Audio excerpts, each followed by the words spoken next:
Kami lanjutkan, Saudara, diskusi kami di Sapa Indonesia Pagi mengenai suntik vaksin kosong yang terjadi di Sumatera Utara ini. Benarkah hanya kelalaian?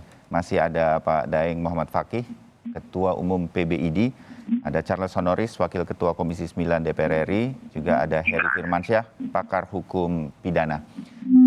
Bung Charles, saya kepingin melihat dari sisi menurut saya, tapi kita diskusi ya pagi ini, bahwa bukan hanya tanggung jawab dari para vaksinator, tenaga kesehatan, dokter yang menjadi relawan di dalam program vaksinasi biasanya begitu, juga ada penyelenggaranya begitu. Nah, silakan koreksi saya kalau kemudian ada ya, saya mendapatkannya dari beberapa artikel begitu bahwa vaksinasi yang dilakukan di SD Wahidin di Belawan, Sumatera Utara ini penyelenggaranya adalah Polsek Medan Labuan begitu. Jadi institusi kepolisian.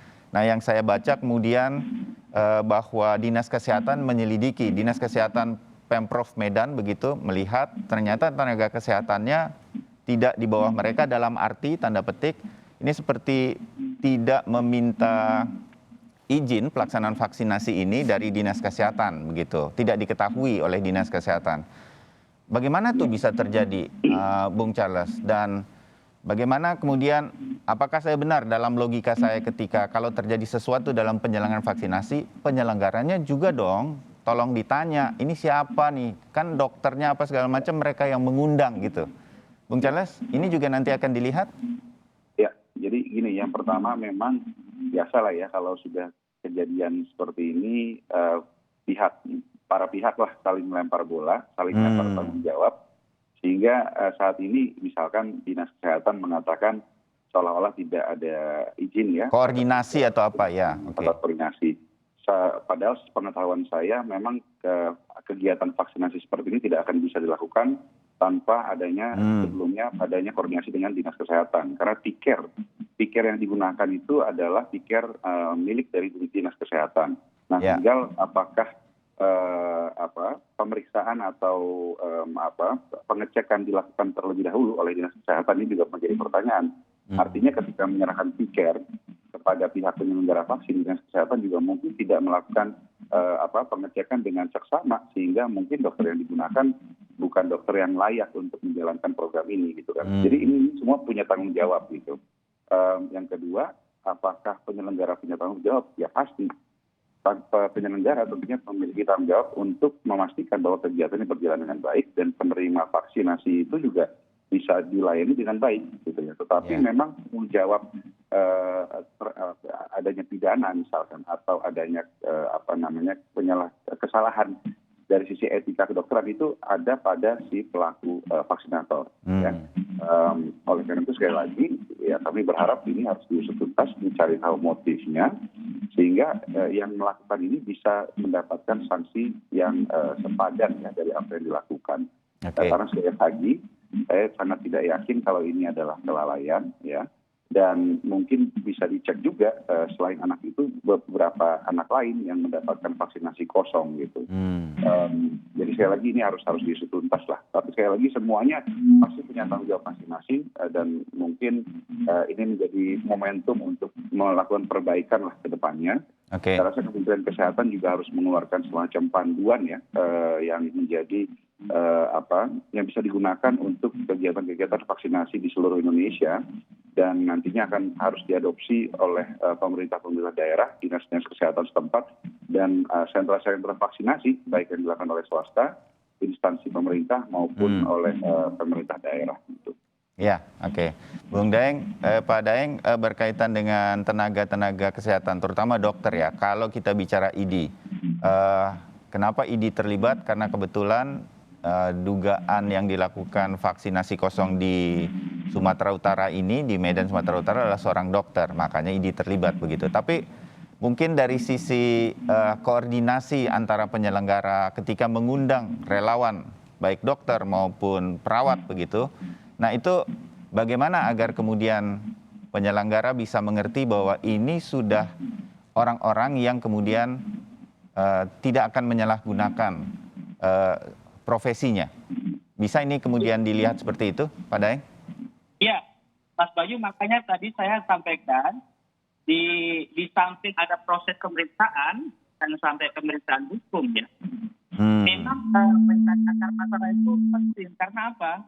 Karena memang tanggung jawab pelayanan itu bukan hanya di tenaga berhenti di tenaga kesehatan, Ya. atau perawat dan lain. Tetapi menurut hukum rumah sakit, ya, peraturan di undang-undang kesehatan, selain tenaganya, itu yang memiliki tanggung jawab terhadap pelayanan adalah penyelenggara. Penyelenggaranya betul tidak menciptakan pelayanan yang baik. Kemudian berentet pada yang punya program. Makanya kemudian ini juga dievaluasi semua, karena tanggung jawab yang punya program, tanggung jawab tempat penyelenggara itu masuk sebenarnya. Akar masalahnya lebih penting, karena kalau kebijakan vaksinasi dari yang memiliki program, ya pemerintah daerah sampai pemerintah pusat, itu memang ada lubang-lubang yang kemudian bisa menyebabkan lapangan pelaksanaan kurang baik. Nah, ini yang harus diperbaiki. Kalau hanya dalam penyelenggaraan, jadi penyelenggaraan kita perbaiki. Oleh karena itu, memang kalau bicara tanggung jawab, ya, apakah tanggung jawab hukum atau tanggung jawab profesional pelayanan, maka semuanya kita harus kaji supaya ini menjadi lebih baik pelaksanaan ke depan. Apakah tenaganya, apakah penyelenggaraannya, ataupun kebijakannya dari yang memiliki program ini. Ya, Pak Daeng, saya setuju bahwa ini semua adalah runutan dari sebuah program sampai ke pelaksananya begitu, harus baik begitu. Ini program yang seharusnya bisa dilaksanakan, saya menyebutnya sebagai tugas negara gitu, yang nggak boleh gagal begitu. Tapi menggarisbawahi Bung Charles tadi bahwa pun semuanya diawasi dengan baik, diselenggarakan dengan baik, ketika ada pelaksanaannya, toh pelaksananya juga gitu. Jadi saya kembali di sisi ini, kalau ia seorang dokter ini, dokter G yang sekarang diduga melakukan vaksin kosong hanya kemudian mengatakan kelalaian, kalau ia terbukti ternyata tidak hanya lalai tetapi betul-betul dengan sengaja begitu, itu bisa dikenakan sanksi berat secara profesi. Bung Charles, Anda ingin menambahkan? Iya, Mas Bayu, kalau kita melihat undang-undang yang kutip tadi Mas Heri, ya, undang-undang wabah penyakit itu kan bukan delik aduan, itu sebetulnya delik pidana murni. Jadi tanpa pengaduan pun sebetulnya kalau memang dibuktikan yang bersangkutan itu ada unsur kesengajaan, maka harus diproses pidana dan sebetulnya tidak bisa lagi dimediasi gitu, karena ya ini memang sudah pidana murni gitu, harus memang diproses hukum sehingga ada efek jera ya dan tidak terjadi lagi.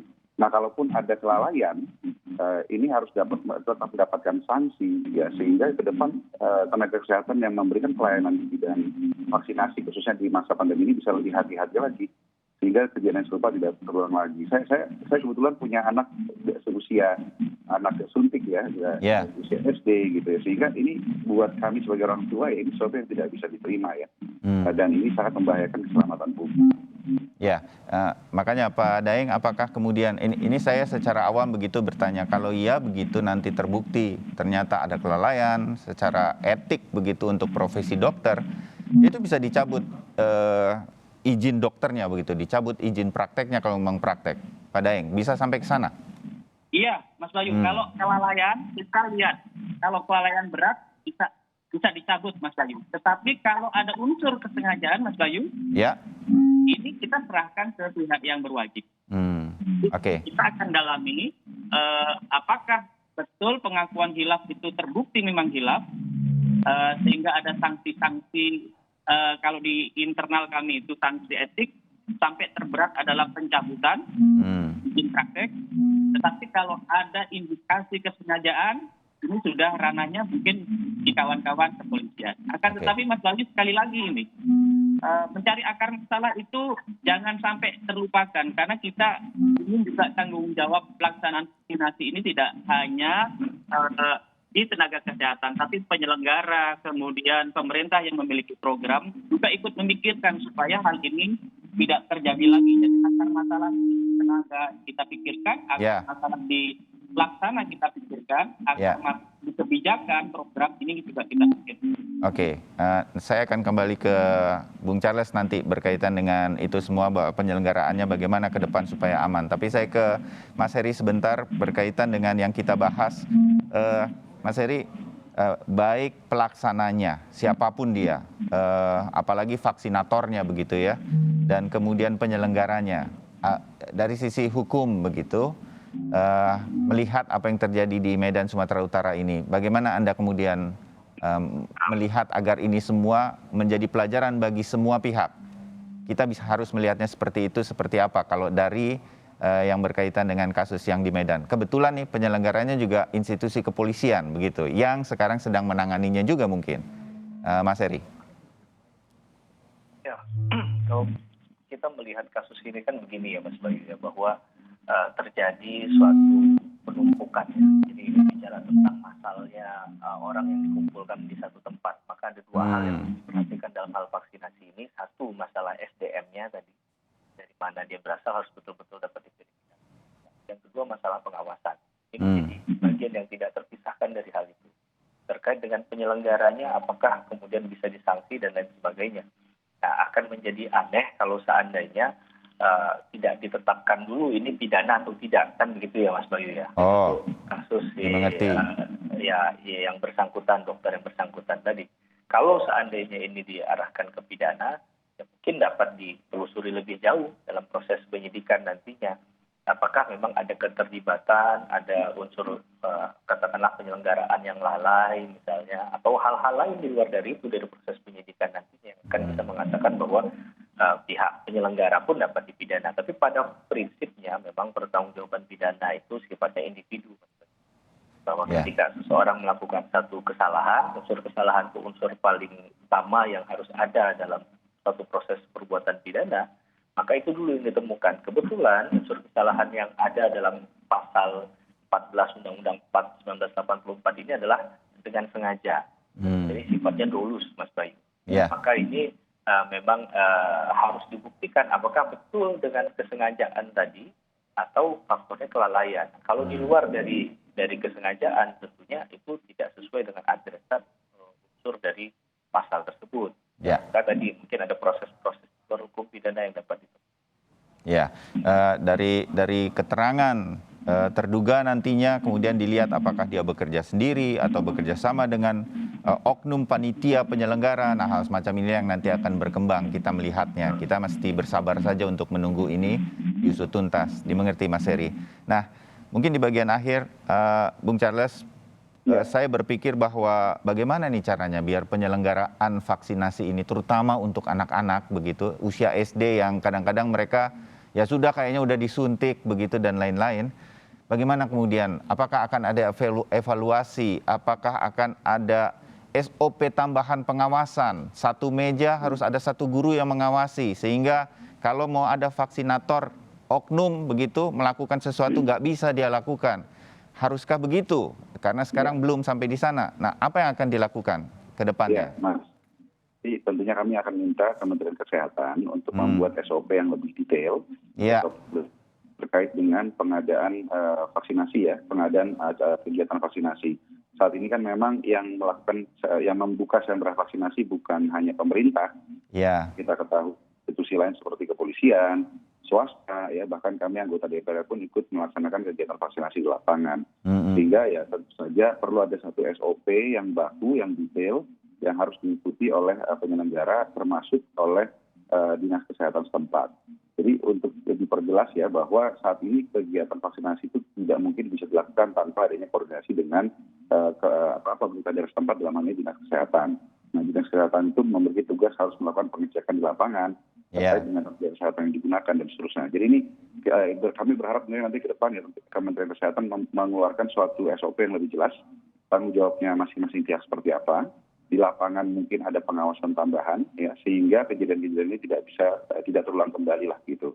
Karena sekali lagi ya, kita di masa ini extraordinary times ya, kita sedang berperang melawan pandemi COVID-19, apalagi saat ini sudah ada varian Omicron ya yang sangat lebih jauh menularkan lagi, hingga vaksinasi adalah benteng bagi perlindungan ya bagi rakyat. Gitu. Jadi jangan sampai ada yang mengganggu upaya kita bersama untuk membangun perlindungan yang efektif bagi rakyat Indonesia gitu. Dan tentunya orang-orang seperti ini apabila memang dilakukan secara sengaja, yang memang pantas untuk mendapatkan hukuman, ya, baik hukuman pidana maupun sanksi di bidang lainnya.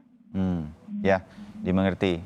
Karena biar bagaimanapun vaksinasi ini masih akan terus berjalan sebagai upaya kita perang terhadap pandemi COVID-19 yang belum berakhir. Jangan ragu, kasus ini bisa terjadi dan yakinlah bahwa ini akan diusut dan vaksinasi akan terus berjalan dengan aman. Kita bersyukur semua pihak, juga termasuk ID, ada yang langsung hadir di sini untuk memberikan keterangan. Keterbukaan inilah yang kita terus harapkan untuk memperbaiki semua sistem kesehatan kita termasuk vaksinasi untuk COVID-19. Saya terima kasih untuk diskusinya dan tetap apresiasi terhadap relawan nakes, relawan dokter yang terus berjuang di garda terdepan untuk perang terhadap COVID-19. Tentu ekses terjadi, tapi semua keterbukaan ini mudah-mudahan membuat kita lebih waspada dan menyatukan langkah untuk menghadapi pandemi COVID-19. Terima kasih Pak Daeng, terima kasih Mas Heri, terima kasih Bung Charles. Kita ketemu di diskusi yang lain. Salam sehat.